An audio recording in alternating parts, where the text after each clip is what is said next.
Hi everyone, it's Mr. Barbier back with another video. Today's topic is the exponent rules. So let's get right into it. Before you can multiply or divide polynomials, you must first learn the exponent rules, also known as the properties of exponents. There are 8 of them. Let's learn about the first 3 properties of exponents. So our first exponent property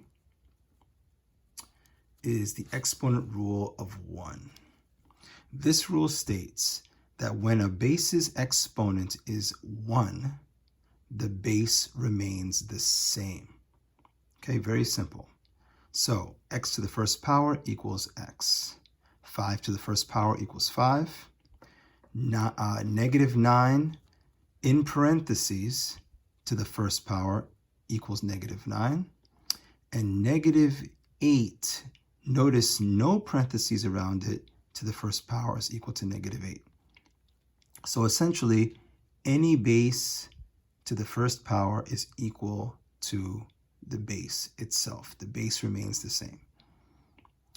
Let's look at number 2, the exponent rule of 0.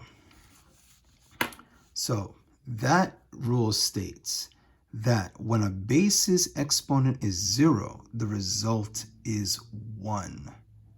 Now, we're going to get into the reason why this is the case in a later video, but for now, just accept the fact that any base to the 0 power is equal to the number 1, even a variable base. So notice, x to the 0 power is equal to 1, even though we don't know the value of x. Now, the one exception to this rule is 0 to the 0 power, okay? It is widely believed that 0 to the 0 power is undefined, although there is some debate about this. Some mathematicians believe that 0 to the 0 power is still equal to 1. But any base aside from 0 is definitely 100% equal to the number 1, okay? So let's continue. 9 to the 0 power is equal to 1. Look at this entire expression in brackets, okay? 12 plus 8 times 4 divided by 6 minus 5, all in brackets but raised to the 0 power.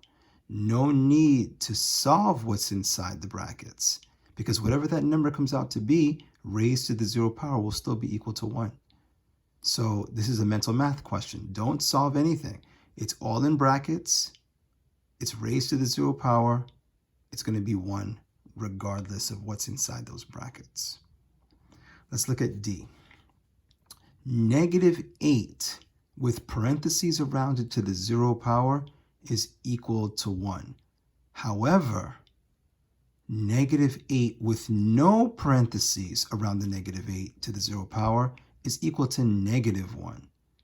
Now, some of you might say, well, Mr. Barbier, what's the difference between this and that? The difference is that with the parentheses around the negative 8, the exponent applies to everything that is inside the parentheses, the negative and the 8. One way to look at any negative number is that it's negative 1 times that number, okay? So imagine I squeeze a little 1 in between the negative and the 8. What I'm saying is negative 8 is essentially negative 1 times 8. But because it's in parentheses, I multiply the negative 1 and the 8 first. I get negative 8 and then apply the exponent, which gives me 1. In this case, let me write it out so we can see it. In this case, if I split negative 8 into negative 1 times 8, and I drop that exponent, 0, right? That's a multiplication dot, by the way. What's happening is if I apply the rule of order of operations, which I must, right? Exponents come before multiplication. So I must evaluate the exponent first. So 8 to the 0 power, just like anything to the 0 power, is equal to 1, I drop the multiplication symbol, I drop the negative 1, and now I finish this. Negative 1 times 1, well, a negative times a positive is a negative, and 1 times 1 is 1. There's my negative 1. Okay? So let's remember that, okay? Let's remember that a negative number with parentheses around it to the 0 power is equal to positive 1, right? But a negative number, any negative number, with no parentheses around it to the 0 power is equal to negative 1. Okay, please remember that. Very important. Let's continue. Let's learn about the negative exponent rule. Here it is. So this rule states that when an exponent is negative, the negative sign is removed simply by converting the base into its reciprocal, and then the exponent becomes positive. All right, let's take a look at that. So here's an example. I have 4 to the negative second power. Let's follow these steps. Rewrite in the form of a fraction. So 4 to the negative second power, I write it as 4 to the negative second over 1. Okay? Flip it and make the exponent positive. So I take what I now made into a fraction, I bring the numerator below and the denominator above. So now I have 1 over, instead of the 1 being on the bottom, the 1 is now on the top.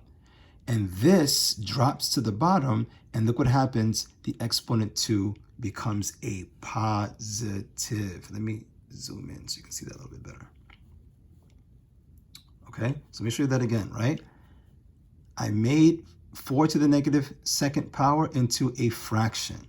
Then I flipped it. It's called the reciprocal. And the minute you flip it, the exponent becomes positive, no longer negative.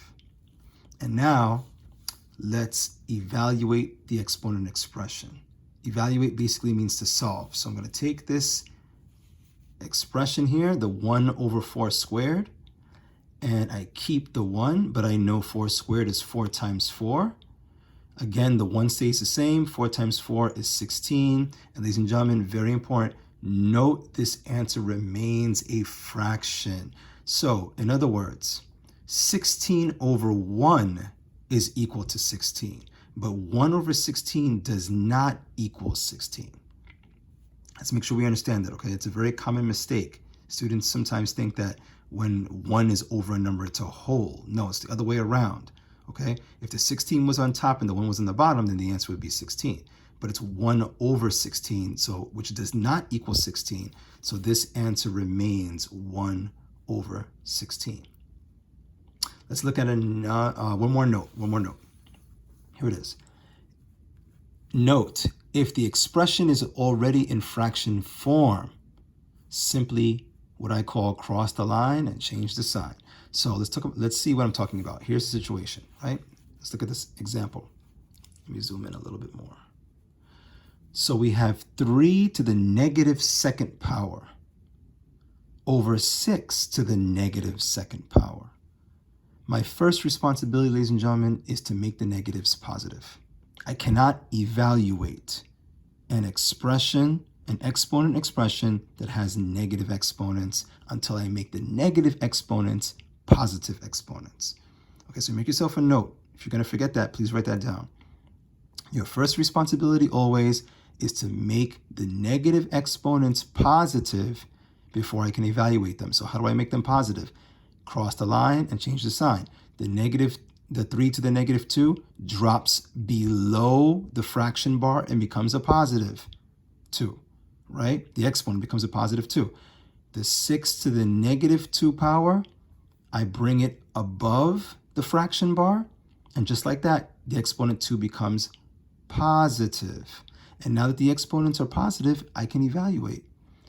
I know that 6 squared means 6 times 6, which is 36. I know that 3 squared means 3 times 3, which is 9, right? And now, hold on a minute, I know my division. 36 divided by 9. That gives me a whole number 4. Okay, now they won't always work out to be whole numbers. Sometimes they'll work out to be fractions, but this particular problem worked out to be a whole number. Let's look at some more examples. So let's look at the following examples.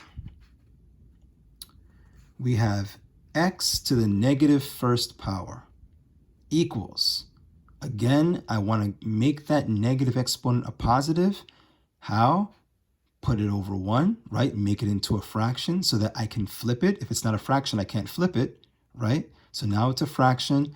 I'm going to flip it, meaning denominator goes on top, numerator goes in the bottom, and the minute I flip it, look what happens. The x to the first power becomes a positive 1, which I no longer need that positive 1 because any base to the first power is itself. So my final answer is just 1 over x. Let's look at this example. 2 to the negative third power. Again, make that exponent positive. How? Flip. First, put it over 1. Flip it, it becomes 1 over 2 to the third. And now, wait a minute, I can evaluate 2 to the third because 2 is not a variable, it's an actual number. So I know that 2 to the third means 2 times 2 times 2. Be careful, it doesn't mean 2 times 3, right? It's 2 times itself 3 times. What's 2 times 2 times 2? Well, 2 times 2 is 4, and then 4 times 1 more 2 is 8. So my answer is 1 over 8. Let's look at this example. X to the negative third power over y to the negative second power. Again, my exponents are negative. I want to make them positive. I cross the line, change the sign. The x to the negative third drops to the bottom. The y to the negative second goes to the top, and there it is. Okay, and because I'm dealing with variable bases, I can't evaluate this any further. This is it. Let's look at D. 1 over x to the negative second power. Again, I have a negative exponent on the bottom of the fraction bar. I want to make it positive. How? Well, because it's already in fraction form, I'm just going to take this and move it to the top. The 1 drops to the bottom, okay, because I need a placeholder 1 below the fraction bar. But now, wait a minute, isn't anything over 1 equal to a whole? Yes. And that's why my final answer is x to the second power. Okay. Let's continue. Now, let's look at this note real quick. Note, move the bases whose exponents are negative across the fraction bar.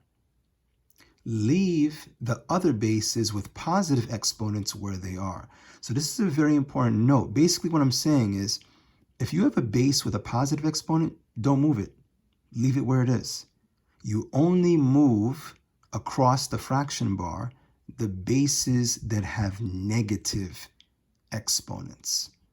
That's the key. We're going to look at some examples of that right now. Let's look at E.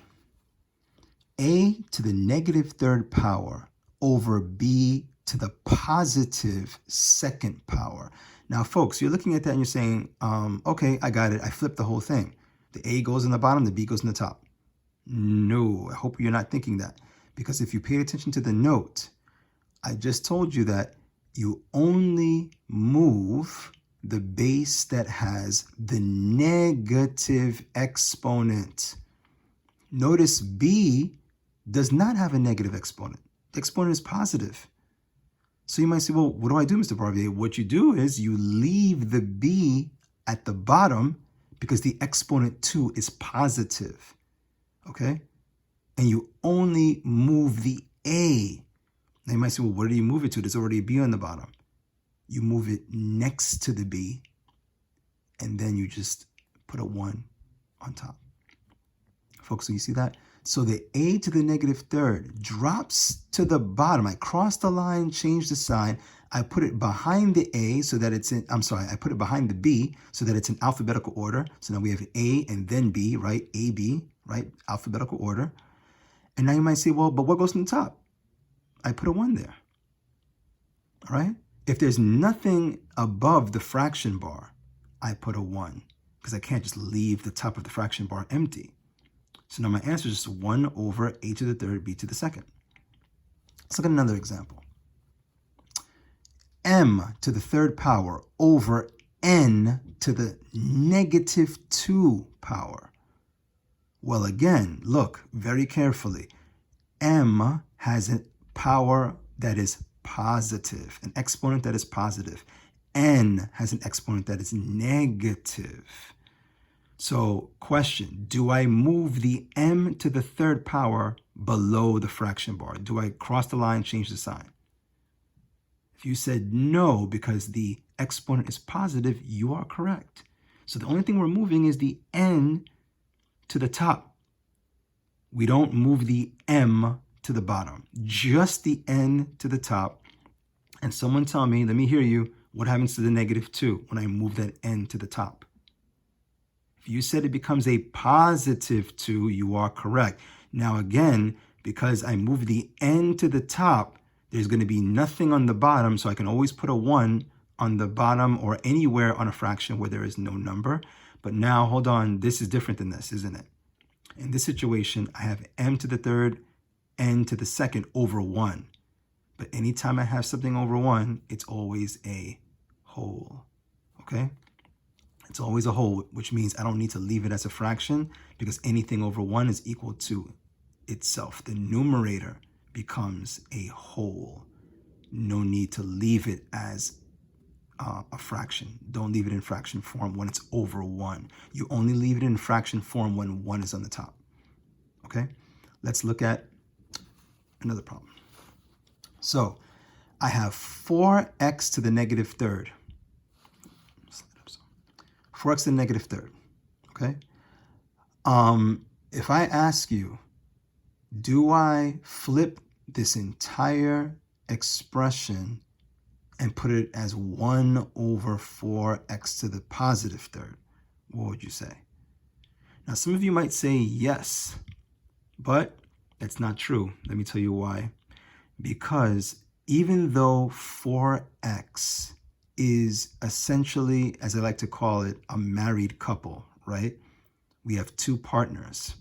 But even when you have a married couple, each person is really an individual, aren't they? Right? Yes, they're one unit, but you have two individual people forming one unit. Let me explain what I'm saying. What I'm saying is that 4 is a coefficient and x is a variable. And even though together they form a variable term, they are still two separate entities, meaning that this negative 3 exponent only applies to the x. It does not apply to the 4. Okay? And because the negative 3 only applies to the x, what that means is, that means that only the x gets moved. The 4 stays above.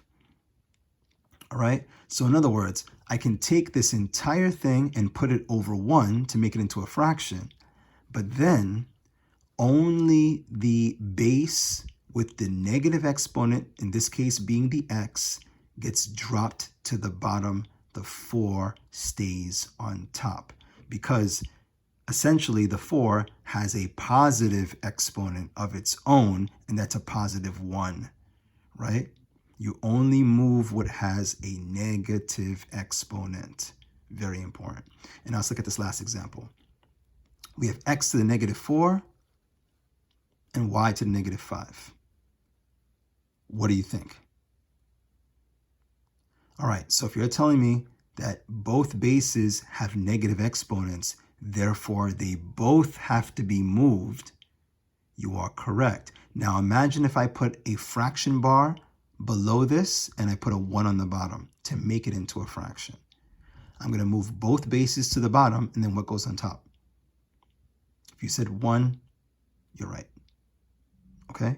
So both of these have to be moved to the bottom because they both have negative exponents.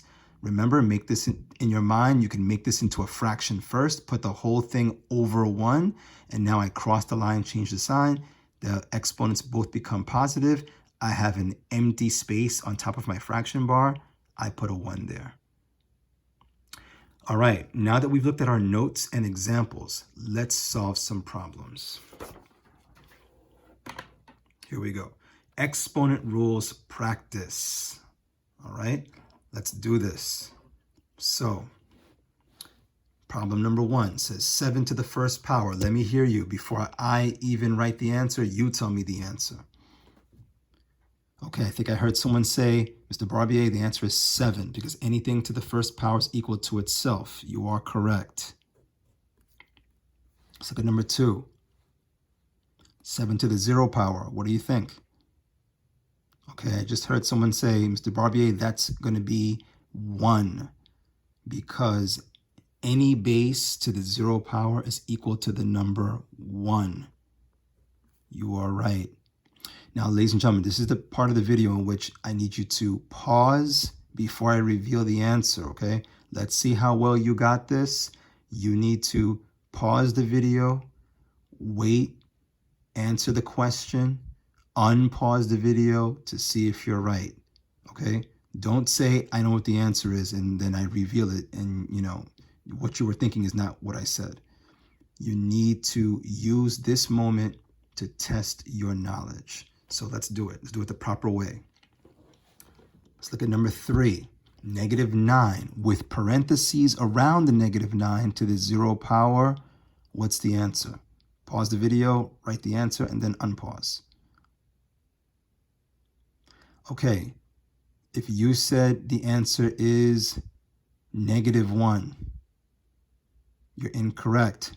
Try again. The answer is what? +1? Yes, it is +1. And why? Very simple. Because the -9 has parentheses around it, which means the exponent 0 applies to everything inside the parentheses, and anything to the 0 power is 1. Let's look at this example. We have -9 with no parentheses to the 0 power. What's the answer? Now, I heard somebody say, is it 1? Wait a minute, be careful. This -9 does not have parentheses around it like this -9, right? So parentheses means everything inside the parentheses is raised to the 0 power, which makes it 1. In this case, the 0 only applies to the 9, not to the negative. So 9 to the 0 power is equal to 1, yes, but then this minus sign makes it what? If you said -1, you are correct. So ladies and gentlemen, please know the difference between these two problems, okay? Please know the difference. Very important. Let's move on. Number 5, we have -10 to the first power plus -10 to the 0 power. If you think you know the answer, pause the video, get the answer done, and then unpause. All right, let's take a look at it. Let's do it step by step. So what is -10 to the first power? If you said that's -10, you are right. Okay, drop the plus. What is -10 to the 0 power? And notice the -10 has parentheses around it. Okay, I hope you were paying attention. Hopefully someone just said, I think I heard someone say 1. Yes, that is correct. And now, ladies and gentlemen, we apply what we already know how to do, the money and debt method, yes? -10 means I owe $10. +1 means I have $1 to give. So if I have $1 to give and I owe someone 10, what's the answer? Someone just said -9. You are correct. Okay, let's continue. Very good job. Let's look at number 6. Number 6 says -10 with parentheses around it to the first power plus -10, no parentheses, to the 0 power. I'll give you a minute to do that. Okay, if you just told me that negative 10 to the first power is equal to negative 10 because anything to the first power is itself, you are correct. And now, what about this one, negative 10 to the 0 power? Look back if you're not sure, look back. Okay, I think I heard someone say, Mr. Barbier, it's going to be a negative 1 because 10 to the 0 power is 1, but because there's no parentheses, I make that 1 negative. That is correct. Now let's use the money and debt method, right? You owe someone $10 and you owe them another $1. That makes what? If you said negative 11, you are correct. Good job, good job, good job. Let's keep it going, ladies and gentlemen. Let's not lose our mojo. Number 7, negative 4 to the 0 power plus negative 5 to the 0 power. Pause the video. Solve it for yourself. All right, let's do it. If you said negative 4 to the 0, well, first of all, 4 to the 0 is 1, just like anything to the 0 power is equal to 1. And that negative sign tells me to make it negative. So yes, it's going to be negative 1. Okay, plus negative 5 to the 0 power. Question, is this also going to be negative 1? Wait, I think I hear someone said, wait, what was that? Someone said no, Mr. Barbier, because the negative sign is inside the parentheses, which means everything inside the parentheses is applied to that exponent. So you're telling me that's going to be a what? A positive 1? Yes, you are correct. Now, ladies and gentlemen, let's use money and debt. You owe 1, you have 1. What are you left with? Nothing, right? Answer is 0. Good job if you got that one right. Now let's look at this one. Some of you are saying, wait a minute, is that the same problem? No, it is not the same problem. Now, both negative numbers have parentheses around them. All right, but if you're paying attention, you should get this lickety-split. So go for it. Okay, I think someone just said that parentheses around the negative means that all of it applies to the exponent 0, right? 0 is applying itself to the entire thing, the negative and the 4, which means all of it becomes what? I think I heard someone say positive 1. Very good. Plus, what about this? Same thing, right? Positive 1. Answer 2. Very simple. Okay? Very simple. Let's move on to number 9. Forgot to box my answer over here. There we go. Okay, number 9. Negative 4 to the 0 power plus negative 5 to the 0 power. Notice no parentheses this time. No parentheses. So what do you think? Okay, I think I heard someone say that this becomes a negative 1 because no parentheses means that I make my answer the opposite sign after I apply the exponent. You are correct. Plus, this is also going to be what? Negative 1 for the same reason. And what's negative 1 plus negative 1? If I owe $1 and I owe another $1, then I owe $2. Yes? Good job. If you got that one right, good job. Let's look at number 10. Negative 4 to the first power plus negative 5 to the first power. What's going to happen? Okay, I think I heard someone say that, well, anything to the first power is itself.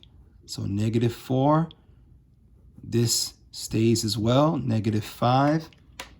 I'm going to add the 2, again, using money and debt. I owe $4 and I owe another $5. So altogether what? Did someone just say negative 9?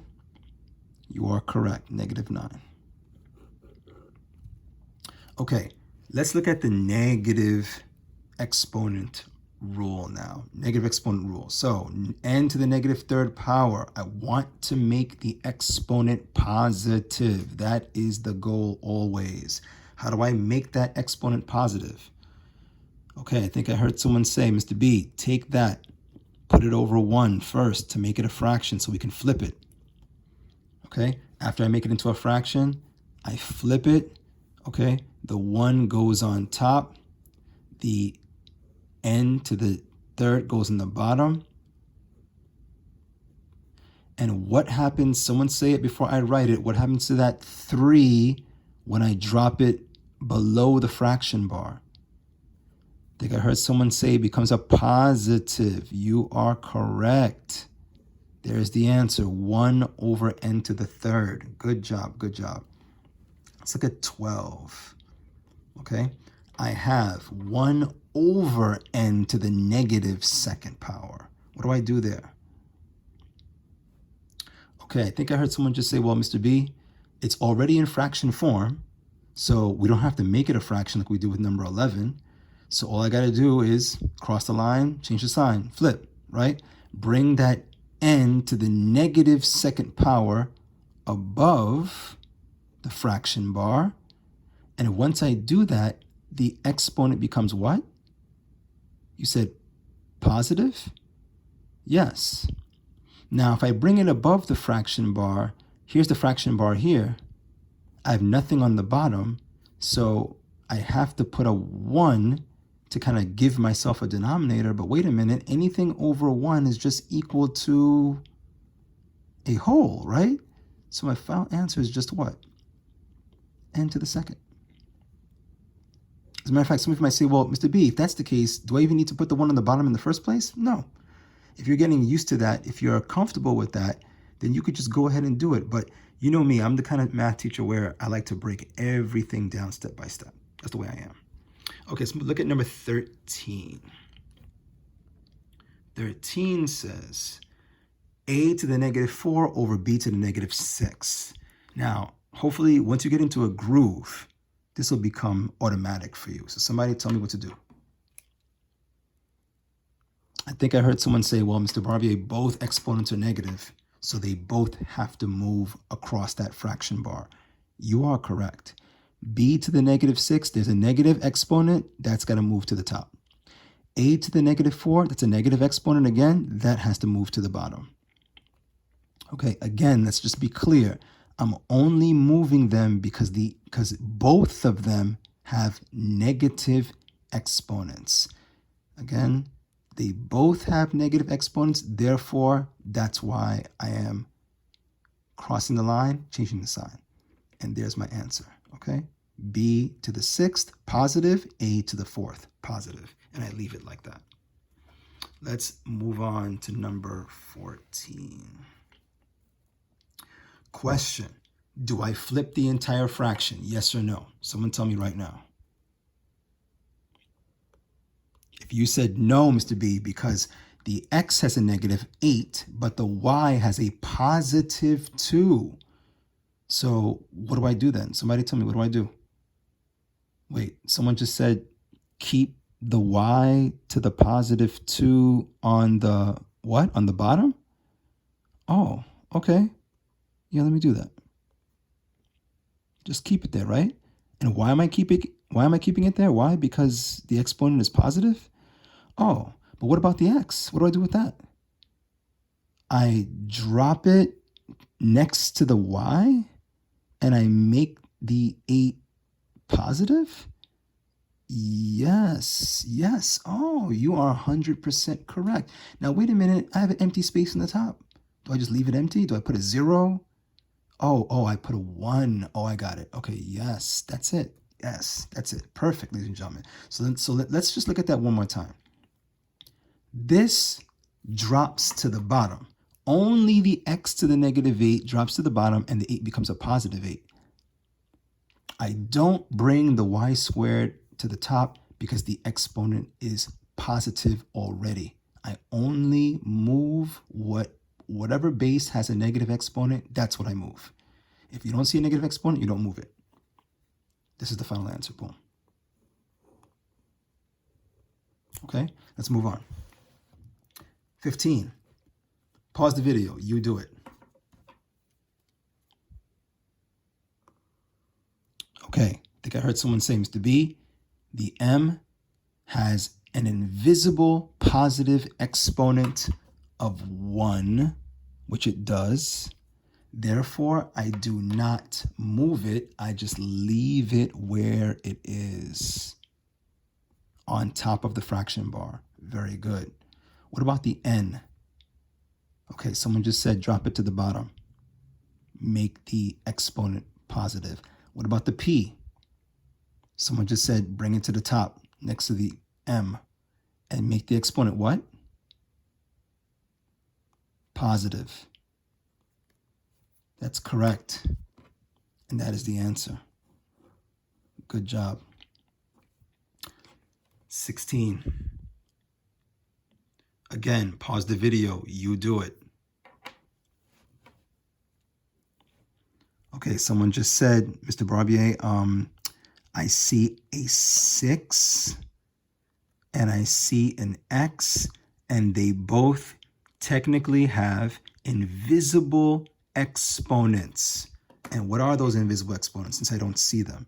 The 6 has an invisible exponent of 1, positive, and the x also has an invisible exponent of 1, positive. And because they both have positive exponents, where do they go?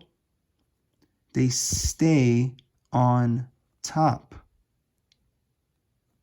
And what about the y to the negative third? Oh, I hear you. Okay, so you're saying that the y drops to the bottom and becomes a positive 3? You are correct. Give yourself a pat on the back. Excellent job. Okay, let's continue. We have a couple more to do. Let's pick up the pace a little bit. Let's look at number 17. 17. This section for part C, I want you to evaluate. Okay, meaning give me a final answer, not just, an expression. I want an actual answer.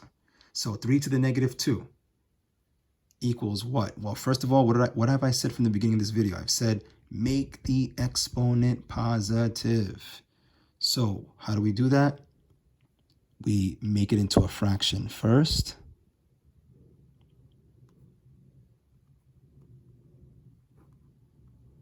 Okay, I flip it to make that exponent positive.